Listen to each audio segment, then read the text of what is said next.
Okay, so welcome to the MetaImpact webinar. So this is a short overview with an interactive part. And so I'm going to go over some slides, but I first wanted to show a little bit of myself. And I'm going to introduce Meta Integral in a moment, but I'm part of the MetaImpact Corp team. I'm calling in right now from Northern California, from a small town in the county of Sonoma. That's about an hour and 15 minutes north of the Golden Gate Bridge. And I want to maybe take a moment for each of you to introduce yourself very briefly so we have a sense of who is present on the phone. So if you are able to unmute you for a moment. And Tanya, maybe do you want to start? Hi, I'm Tanya. I'm currently living in Iceland. And my interest here is I personally love the MetaImpact Framework, as well as I'm from an organization called Quakia, which supports and develops social enterprises. Thank you. Thank you. So whoever wants to go next? We're just a very small, intimate group here. Sure, I can go next. Please. Okay, yeah, so my name is Jason Wright. I'm an American living in Helsinki, Finland. I've been here for 20 years. I've worked in the entrepreneurial sphere in the corporate world for many years. Now I'm trying to shift that towards more of a social impact focus, looking at businesses that can kind of transcend the typical business model. So I'm kind of exploring different modes of operation and kind of what's available in the sphere of valuing enterprises and concepts and how to kind of get the funding so that the metrics are kind of working together. So it's kind of a new area. So I'm interested to kind of hear what's this about. Thank you. Anybody else?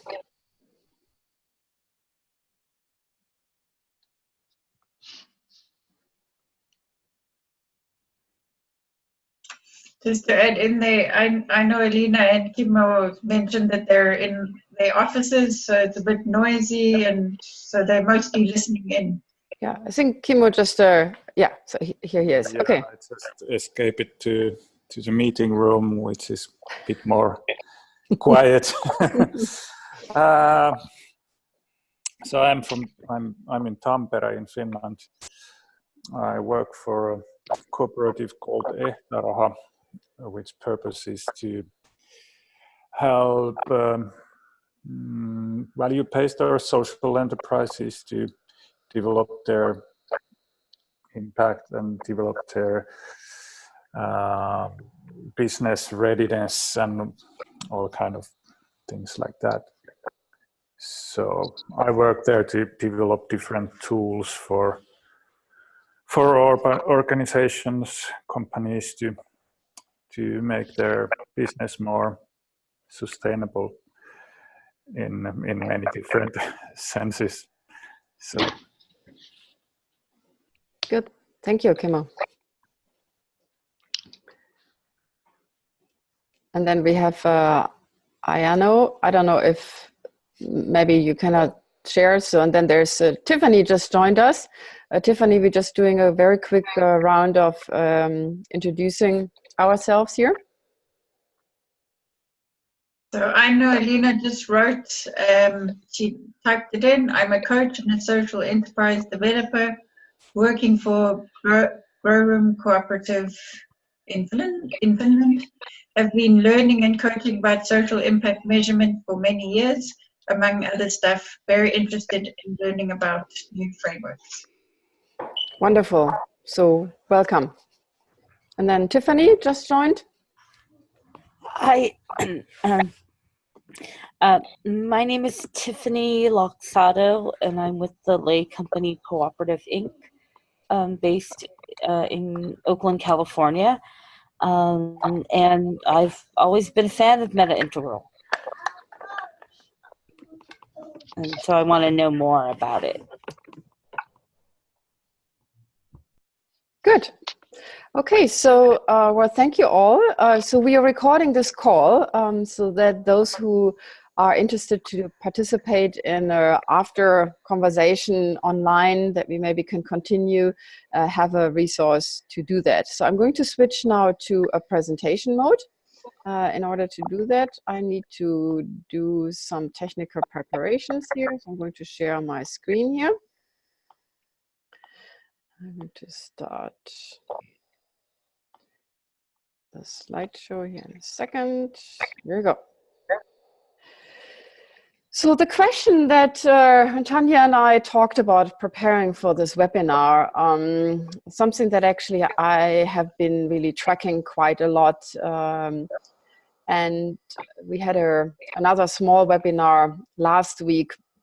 And I think this is really like a big question for so many of us, is how do you measure and maximize your positive impacts of your social enterprise? And so we want to spend now the next 50 minutes to look into the MetaImpact Framework and also understand a little bit what really impact means. So I want to actually give you first a little bit of an overview of what we're going to walk through. And again, so this is going to be a very brief overview. So we are going to have a little bit of an introduction. We did this partly already. Then we're looking into different models of business and what's actually happening in the field. I want to give you a brief overview about the history of our company and the history of the framework.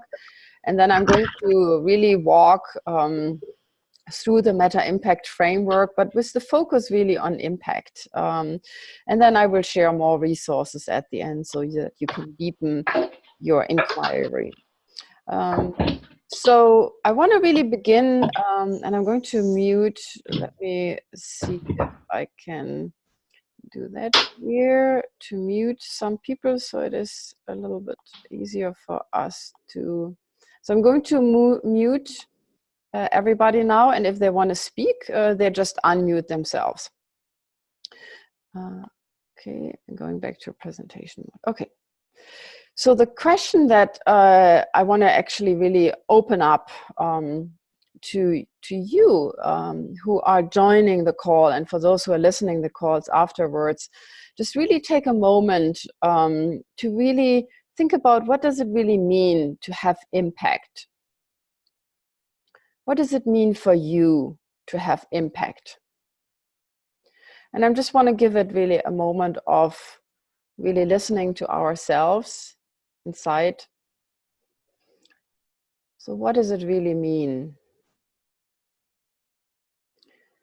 And if any of you want to speak to it from something that you are really engaged in right now, maybe a recent conversation.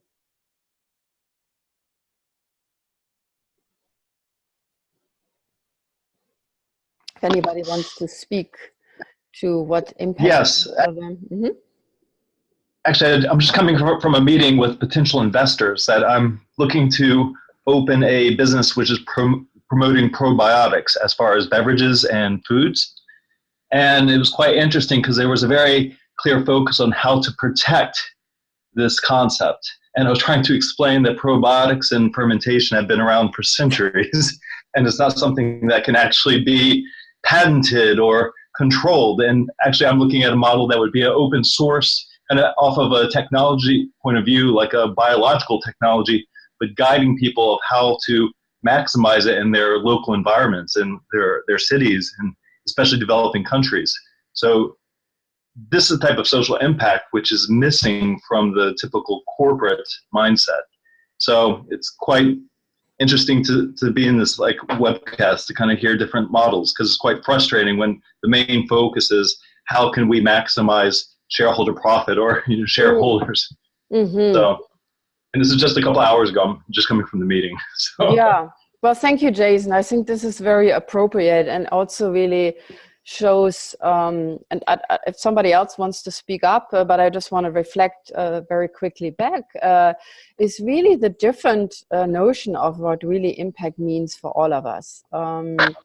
And just recently we had a internal conversation, like what is it, what do we really want to do as an organization, as Meta Integral, and why we all came to the point that we have a very deep desire really to change current economic models. We all have a slightly different understanding about what our personal impact really means. And in particular, if you're going into conversations with funders, investors, and that might even vary even further from what you think as a social enterprise founder, what they see as an impact. So I don't know if anybody else wants to share something. I know that Tiffany, you are going right now through a fundraiser investment seeker round yourself. Yeah, so I'm doing a crowdfunding, a direct public offering, which is a crowdfunding platform. And I think for us, people don't understand the impact that they have with their everyday dollars. Like, they don't believe that they're investors. Like, they don't believe that they're an everyday investors. And so, I mean, I have talked to more traditional and accredited investors that actually do kind of understand, because my business is also something that you can't patent.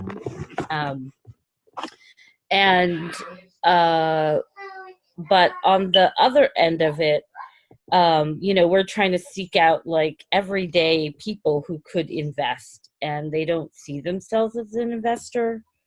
They don't trust that they can make, the decision to be an investor, even though they give their dollars, their hard-earned dollars to like 401ks and, things like that. So they initially are investors. But I think understanding that, I think when I talk to people who I'm trying to convert into an investor through like this crowdfunding platform, I think that people don't really understand the impact that they have with their dollars. Yeah. So I think both of you, Jason and Tiffany, you're really pointing to something that just to have impact, I mean, our world is very complex. So it's really so difficult to even see, like, if you're just removing ourselves right now from the social enterprise sense, just, how do we even have an impact on our personal life, an impact in just really our day-to-day living? So often we are so removed from what we're really doing.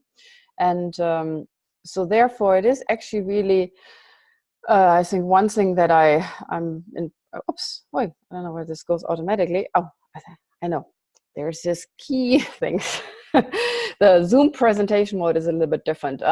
So it's really like, maybe we can even narrow the question down from this overall inquiry around having impact, that our world is getting more and more complex. And it's really like a puzzle to figure out how we can bring all these pieces together to create a story, to create a narrative actually that moves people, that actually shows the impact that we're really having, that we want to have. And I just went to Wiki and just like sensed in there, like, what does complexity really mean? And so I just copied and pasted the Wiki definition in here, but it's really like it's a system or models where the components are interacting in multiple ways and following local roles. And so it says that there is no reasonable higher instruction to define the various impossible interactions, but in all honesty, if you're navigating in a complex world, you need to have some sort of strategy, some sort of maps in order to really define and to navigate these complexities.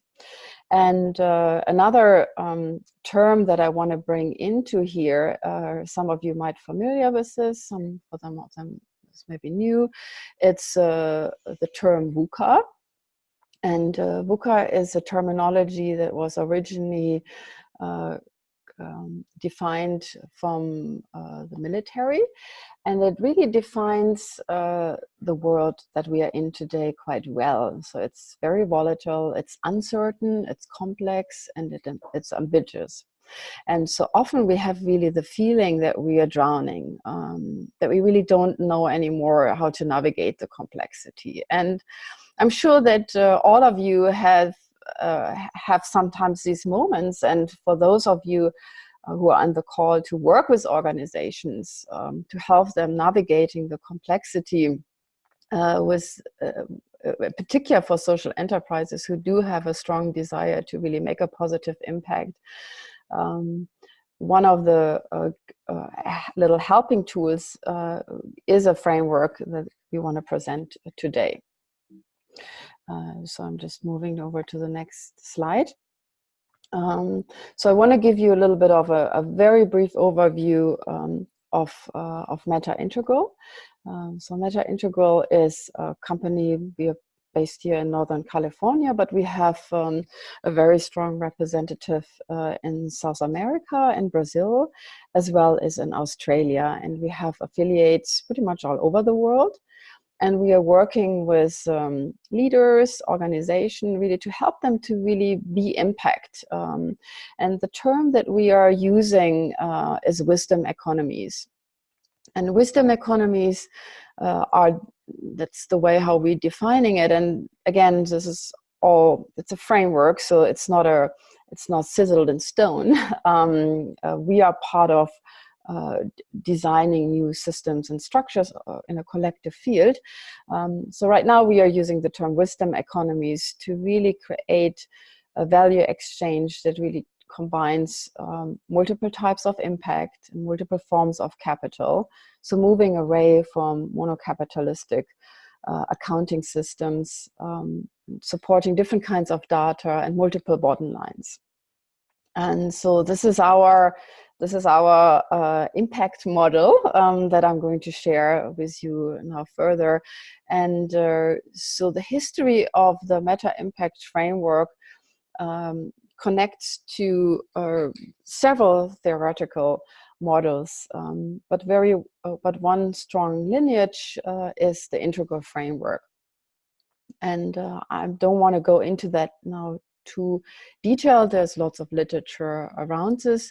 Ken Wilbert came up with a collective way how to define strategic and developmental patterns. And so we're looking at a quadrant model where on the left side, we're defining the interior, on the right side, the exterior, and then the upper quadrants are the individual and the lower, the collective. And so therefore we have, like, on the upper left, you have the I, the subjective, the intersubjective, the we is on the lower left, and then we have the exterior on the right side with the objective in the upper part, and the systems and interobjective measurements on the right side. And I just wanted to give you this as a kind of a little bit background. So Sean Esbjørn Hagens is among many things, he is very familiar with integral theory and was in his PhD study very intrigued. And his background is he comes from ecology, and he used the integral mapping in looking at ecosystems, and created a dissertation. And out of the dissertation came this book. It's 850 pages, and it's been for many people really like a little bit of a Bible, because for the first time really the natural world was mapped onto the integral framework. So it's a very comprehensive book. And Sean is somebody who's very interested in different meta-analysis, so to say. So at one point, after he completed his dissertation, he looked into different models of how do we even measure capital. So from the natural world into the world that we are operating in our business and economic structures. So he went through this research and looked into what are the different capital models that we have right now. And so this is just a very brief collection. So we have different capital models that were mentioned over time. Some are 3 capitals, some have 4 capitals, and like social capital, financial capital, environmental, human capital, psychological capital. And you can even draw 5 different models. So I'm just jumping here a little bit through the history, and I would share these slides after the presentation. And so of all of this, keep going on, 7, 8. So Sean is even one was 19. Sean actually created meta patterns around these different models. And so as you can see, the most in literature, the capital that is listed the most is the economic and the financial capital. It has mentioned in 13 different models, and physical or manufacture, human, and so on. But what I really find interesting about this map is so that, for example, spiritual capital is only present in 2 of these models.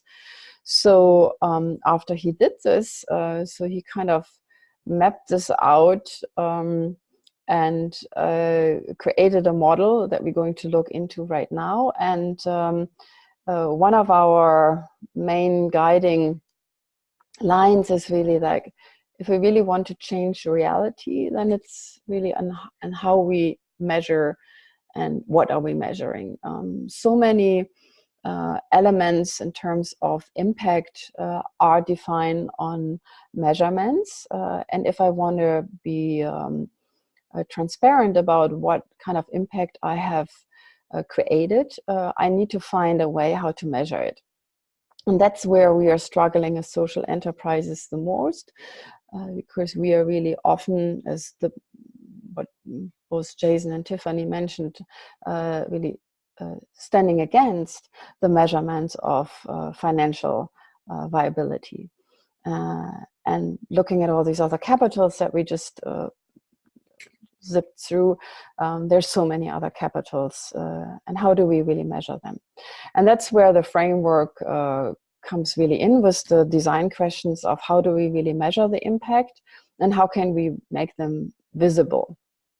And I want to also draw our attention to the word currency.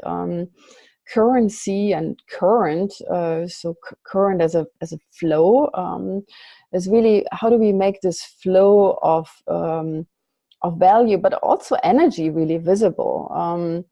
And that's a design question. So the MetaImpact Framework is a design tool, is a systems measurement and design tool.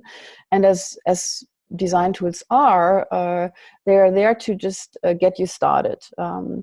And I also want to keep this seminar open at the end for really question and answers, because we are developing this framework, and it's an interactive piece.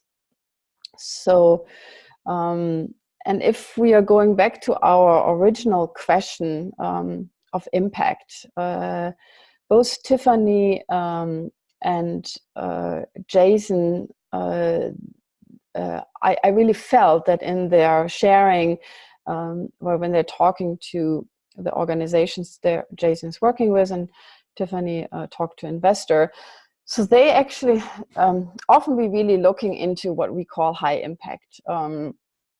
High impact is something where we really can transform systems, where we can really see measurements. But most of us actually, when we are coming from social enterprises, we actually find ourselves that we maybe have an initial different sense of impact, so that we are maybe want to more transforming relationships, like how are we with each other? or how do we want to change behaviors? There was the mentioning of food and probiotics, like how do we eat? And then there is the more like, how do we really transform mindsets, our belief systems, and our core values. And we arrange those in these 4 quadrants. If you remember these 4 quadrants, so we have the interior on the left side and the exterior on the right, and the upper is the individual and the lower the collective. So we are mapping these impacts in these quadrants that we introduced before.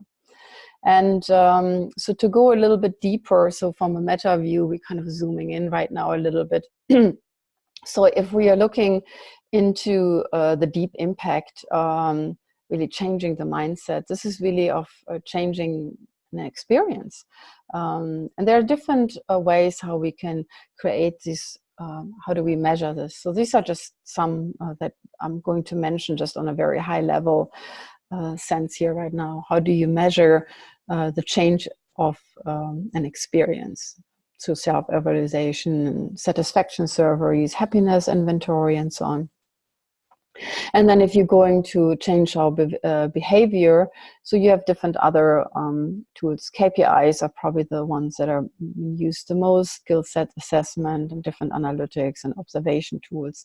And the wide impact, so the way how we are with each other, 360 assessment and relationship interviews and mapping and so on.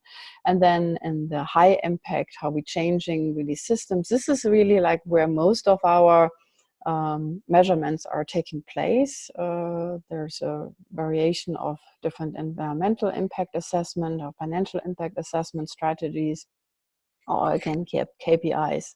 So this is kind of the landscape that we found out in the world. So we're just mapping this here on our integral framework.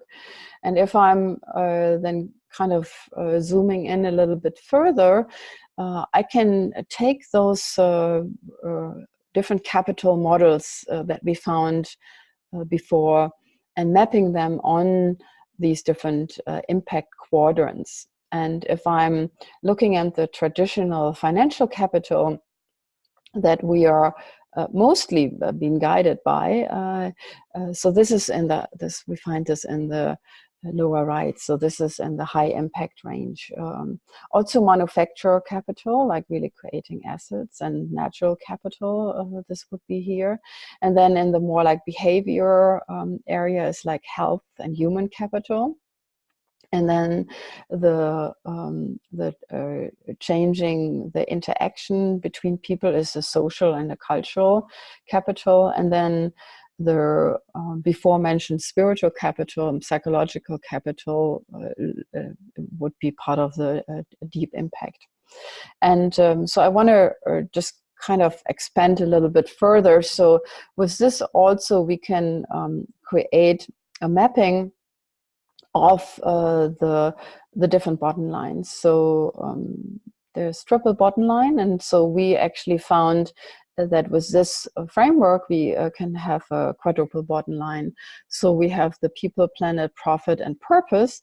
And if I'm kind of putting this all together and even unfolding it a little bit further, I can zoom in a little bit deeper so that different domains find themselves around the framework.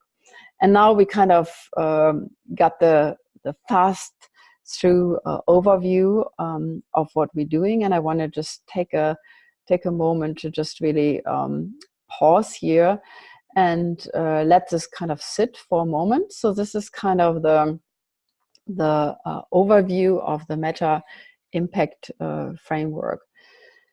And just let this sit for a second here so that each of you can take a look.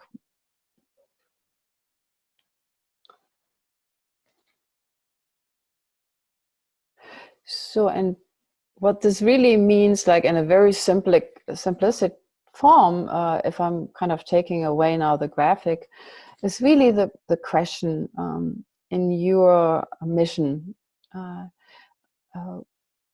Where do you want to see your impact? Do you want to transform mindsets, behaviors, relationship, or do you want to transform systems? And I'm pretty sure that each of you who are listening right now, active on the call, and who are listening to the recording, that you want to probably do a little bit of everything. So that is actually, I think, one of the main notions of social enterprises. Usually, if we're looking into the traditional split of non-profit or not-for-profit organizations, so NGOs, they are mostly having their focus on the left side. So it's really transforming mindsets and transforming relationships. And where for-profit organizations are usually to be found more on the right side of the quadrant. So like changing behaviors and transforming systems. And social enterprises are really those who are working with all of these. And that's why this framework is a very helpful little tool to really measure and create more impact. So I'm pausing here for a moment and just opening for a brief set of possible questions. If anybody has a question, please unmute yourself. I'm particularly interested in transforming mindsets, because I think this is the main issue, is that people have a historical investment in the way they think, and they don't really see different perspectives of how things can be. So, and that's usually quite challenging to move them from that perspective, because a lot of their kind of basic psychological needs are bound in that, be political affiliation, their own society. Is that the attitude is, well, it's always been like this, so just accept it. And there can be quite a bit of resistance in my experience to kind of do that. So I'm kind of interested in what are some practical examples how that could be implemented. So I will come to some case studies as well. But the one thing that I want to remind us, if I'm just going back here very quickly, is so that what you are talking about right now, Jason, is really the psychological and spiritual capital, and why we are. I agree, and we are part of a system. It's an integral system. So we are also all the other capitals are there, and they are measured, or they're present in our world. So to reformulate the question is like, how can you make visible so that along of the other capitals that we are usually tracking, so what forms and measurements can we take to really illustrate the deep impact that we're really having? And there's a set of assessments that I want to share now with all of you to really show you how the framework can help you to track those. In your particular question now, like how to track the deep impact. So I'm just going back. So anybody else some questions before we move forward? I agree. I mean, I guess I want to underscore what Jason said as well, because in my situation, where we're trying to gain investment from everyday people, and we're trying to open up that small businesses and asset class for everyday investors, the system is like, it feels like the Rock of Gibraltar, and trying to get people to, you know, like to get people to invest in small business in ways that previously only accredited investors could invest in that way. So I'm also very much interested in how to transform mindsets. Yeah. So before I go further, I think I want to just emphasize the slide. I don't want to go back now through this slideshow, but if you want to change the reality and the way how people seeing the world, then you do have to find another way how you're measuring it. And that's really in our assessment where we came to this framework is if I cannot measure it, then it's usually thought not to be existent. In particular, in the falling away of traditional institutions that hold spirituality in societies, the lack of ways and means how to really understand how we even create capital in these areas, psychological capital, spiritual capital, is there's really nothing there. And but there are forms and means how to do this, and so I'm just keep moving on through the presentation, and I just want to open ourselves right now. Some of you mentioned this already, to the also changing landscape that we are part of. So we do have, there's a lot of things moving right now. So we have a very strong conscious capital movement, social impact investment, and there's like different forms of for-benefit companies, as we're calling them here in the United States. So organizations that are actually want to have for-profit organizations that want to have more impact. And then there's alternative currencies and sharing economy, and then there's other ways of how to engage in organizational structures. The whole Frederick Berlew's book Reinventing Organizations, and then a different framework. So there's a lot of things moving right now, and so that's kind of the landscape in which our conversation is taking place right now. So we are not in a vacuum here with this inquiry. So there's lots of things that are moving right now around us. So as social enterprises, one of the kind of domain area that we're falling under is really mission-driven organizations. So organizations who have a very strong mission, and so the big question is really like, how do we and that's really comes to the core, I think, of this inquiry of like, how do we really measure our mission? So I can have the most beautiful vision and mission statement, but if I don't have any ways how to really show that I actually that I do have an impact, that I'm moving towards my mission. So then that's usually where we are falling short against traditional models that are focused on particular financial viability.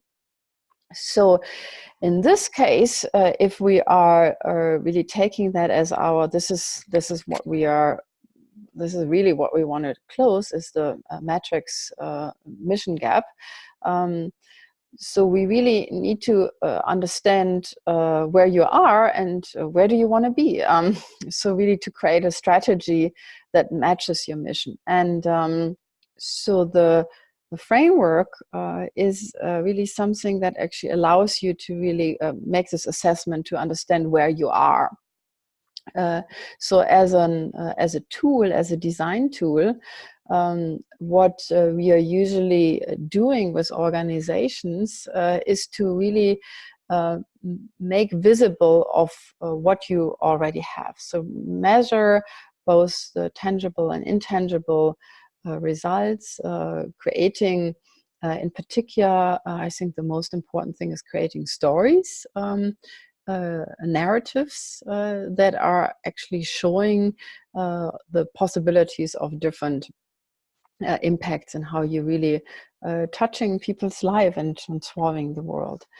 And so that's really the unique value creation process that the MetaImpact Framework really has.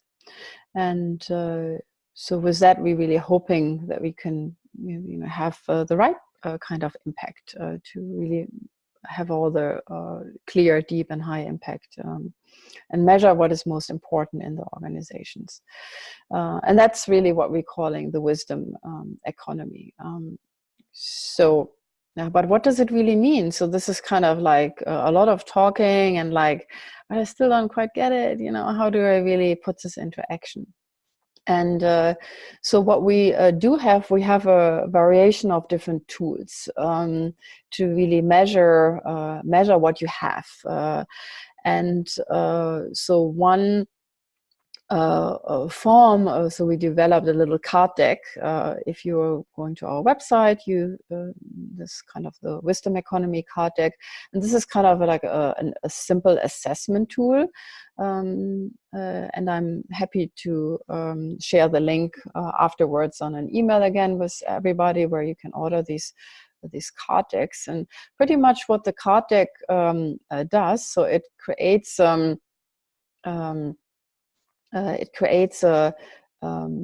way how you can measure your impact.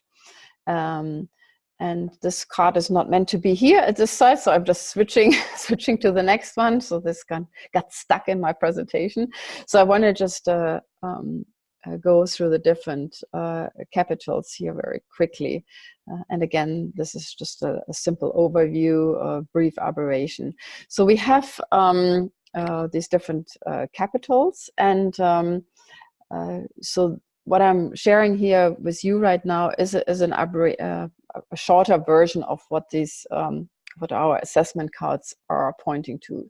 So in terms of, for example, knowledge capital, there's different ways how we are capturing knowledge. So there are the meta currencies, understanding, and then there's different microcurrencies, and then there are different ways how you can make an assessment. And then there are growth practices. And usually when we are making trainings or working with organizations, so we're really making first an assessment of what do we really have. So we do have different mappings and processes, and we are offering an online course that we're starting in spring, in February. It's a 10 weeks online course where we're really walking everybody through these assessment processes. So you're learning how to really use all this. But this the card deck is a really wonderful starting point here too. And then again, I don't want to get stuck on these individual slides. I'm going to share them afterwards with you, so you do have those as a resource afterwards.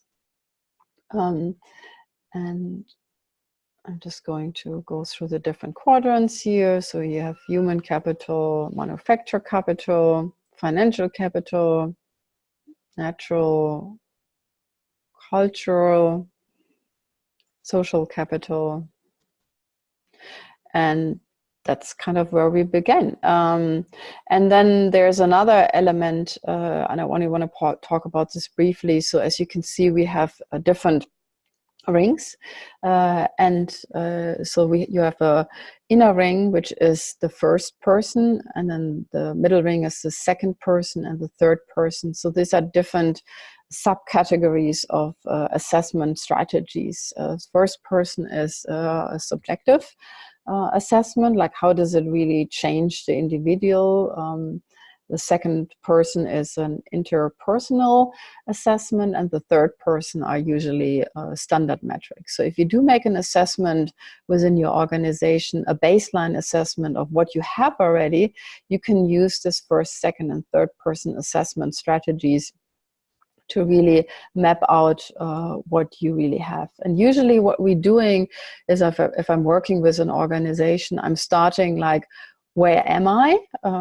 So it's a strategic tool. Where am I? What are the capitals that I have already?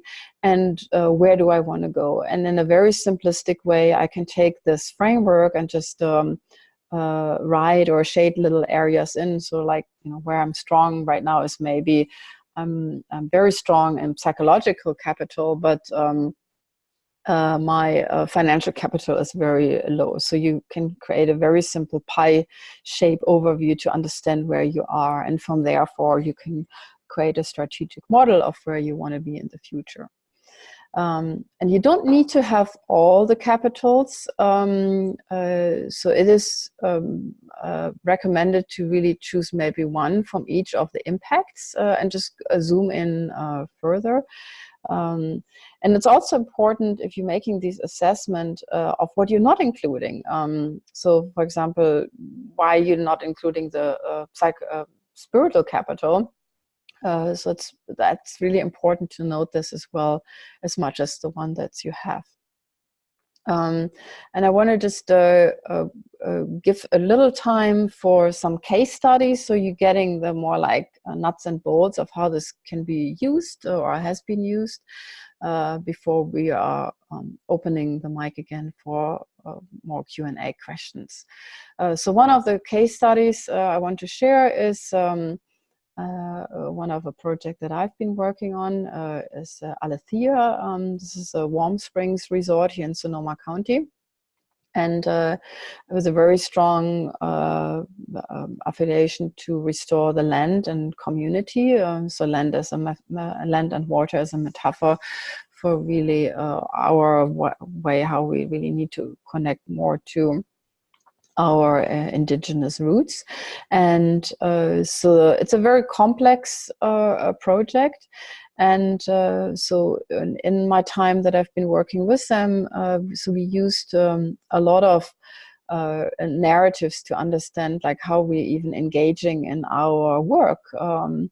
And Lalou's reinventing the organization was one very driving element here to really evoke self-management, for example, but also understanding how people are and how we are even working with, it's a nonprofit, how we're really working with different people, engagement circles. So we are creating, for example, through looking into that we're really very connected to cycles of and rhythms of the water, the land, seasons, and people.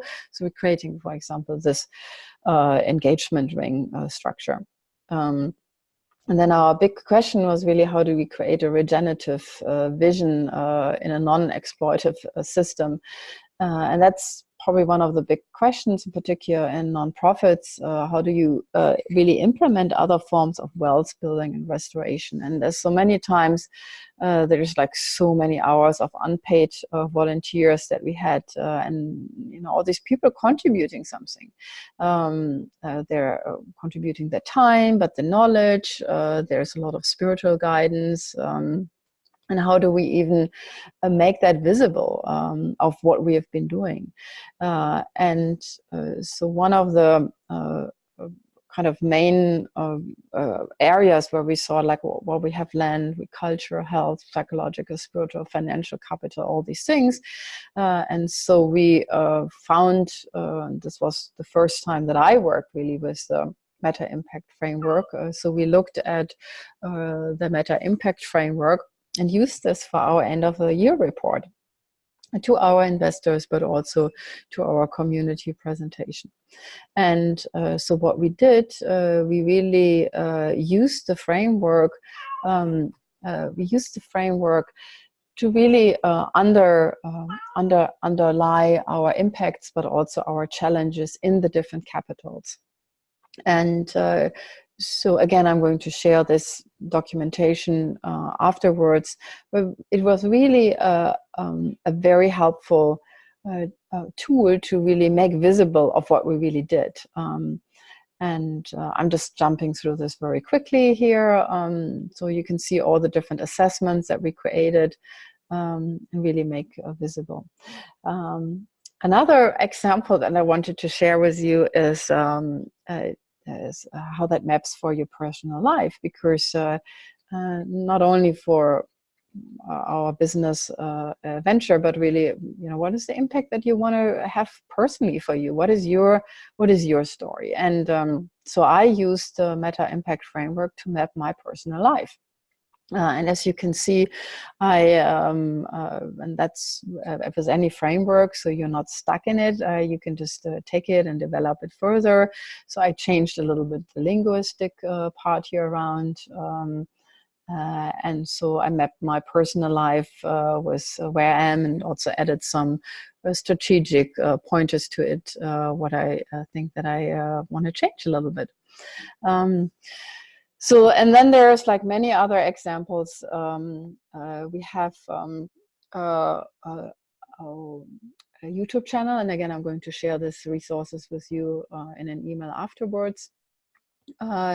Is where you can look at other case studies where people who worked with the framework intensely have been using, and how they are using it, and so on. And so I want to give a moment of time to really sink into like what are the do you think that would enable you with, maybe even barriers for a multi-capital framework in your work? And again, I do understand that this was kind of a zipping through the framework. I want to open the mic again to anybody who wants to speak.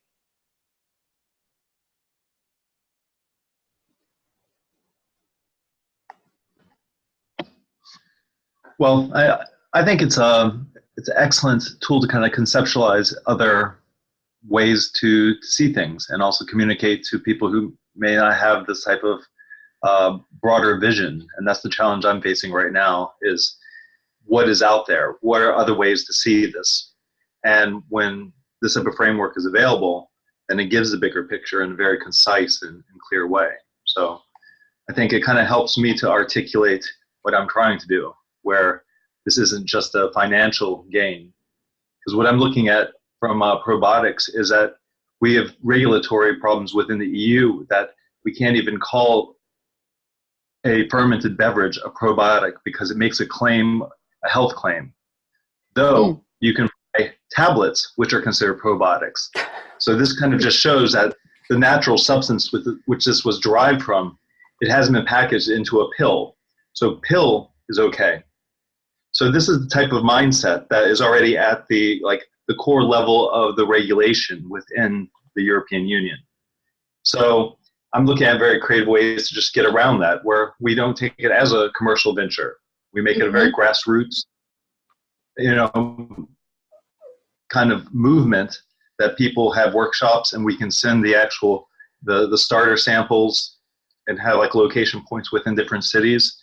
So I'm looking at it kind of just from a whole different point of view, rather than trying to influence existing legislation, is then show that this is something which can actually help people. And further, there's part of the problem is there's one side that's saying that probiotics do not cause an actual effect within the body that is beneficial to health. Though, on the other hand, there's actually conclusive research that says there is. So, and we have thousands of years of just experience within society that it's known as a folk remedy. So it's kind of like time has already proven that this has a benefit. And it's showing that, yeah.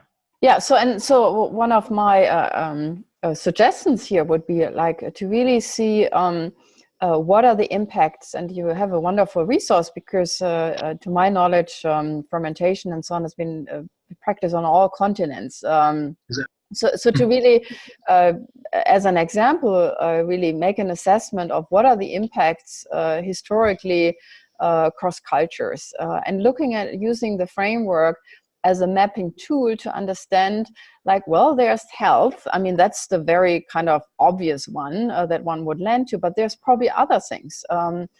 Interesting enough, I participated in a retreat yesterday, and the fermentation was actually one of the metaphorical elements. What I didn't know, for example, is that fermentation is traditionally something that is done in the collective, where people come together and sharing, making pickles, for example, together, and it's the joining of the microbes, of the bacteria that we all have that is infused because everybody's working on a joint table, and while we're all like, ooh, microbes, but it really strengthens the immune system. So we are kind of taking in, so it's a cultural piece. It supports the culture, the interconnectivity, but also changes then the health. So you have the lower left, and it also works on the upper right, so the health capital.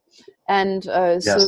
so I'm just giving that now as an example, Jason, how you could use the framework really to map what historically and traditionally has been the benefit and the impact in these different cultures, and make visible what is already, what is known. And then from there on, you can create a strategy of how you want to change the market that you are in. Yes. Yeah, so that's kind of one of the examples. And I want to just be mindful about time, and want to give open the microphone maybe to one more person.